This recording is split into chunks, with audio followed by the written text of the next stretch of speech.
let me share one of our events last month.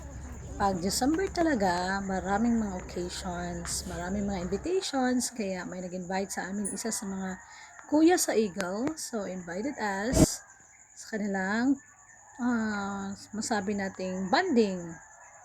Actually, ito, dito na kami sa Ocean Pearl. So, itong Ocean Pearl, matagal na talaga ito. Dahil, nung dalaga pa ako ay madalas din kami magpunta dito pag church banding, youth banding. Pupunta kami sa Ocean Pearl. Kaya alam ko, medyo ma-appreciate ko ang dagat dito. Kasi, ito na wow. Pag makita mo na ang dagat, gusto mo nang maliligo, pero at this time, ang dagat ay hindi pa masyadong malalim. Yan. So, dito ang aming kung saan kayo magstay kasama ang mga mga nag-invite sa amin. Then, wow, ang sarap ng maligo, ang ganda tingnan ang dagat. So, nag-invite na talaga siya na maligo na. Pero hindi pa siya masyadong malalim. So, ako naman, talagang hands-ons ako sa aking mga kiddos. Binabantayan ko sila. Kahit di pa masyadong malalim. Just for their safe. Nag-slide-slide na si Jabis. So, talagang super, ang saya-saya nila. Taga-isla naman ako, pero, at least paminsan-minsan, so, ganda din, makapunta ka sa ibang lugar, para makapag, relax. Ang saya naman ng aking bunso ay, yan. Okay, so lagi talaga tayong mapasalamat sa Diyos para mas marami pang mga opportunities, tapos para ma-bless pa tayo. At syempre, uunahin natin siya. May kasabihan sa Bible, Matthew 6:33, seek ye first the kingdom of God, and all these things shall be added unto you.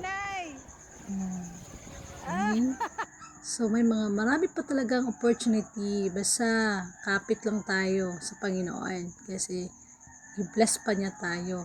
At ito naman ay may ginamos. So, buti na din na meron ding i-invite from Kabulaan, nagdala ng ginamos. At ito naman, kumain naman ako ng malaking saging. At may panga. Nagustuhan ko din ang kanilang timpla. At ito, super laki.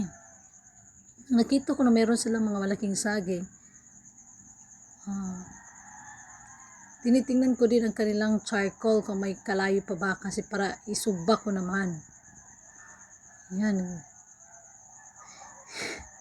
Saging pa lang kinain ko, parang busog na ako. At ito, ready na ako sa aking pagligo. Siyempre, huwag kalimutan mag-protect muna. Wala man akong protection sa aking face, pero nagdala ako ng aloe vera para sa aking buhok at para sa aking mukha ng moisturizer. Para hindi masyadong masunog ang aking balat. Especially sa mukha. Kahit ganyan lang mukha ko. Ngayon, iniingatan ko na. Medyo malalim na ang dagat. Nag-invite na siya na maliligo na.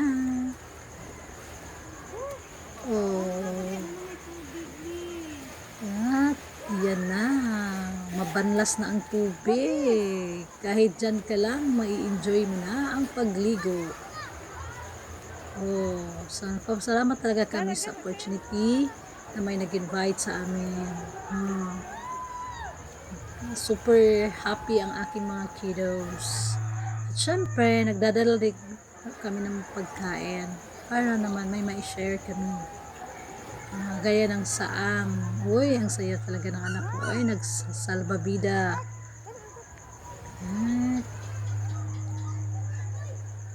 Aking bunso. At malapit na maligo niyan. Maraming salamat sa panonood. God bless sa ating lahat. Bye-bye.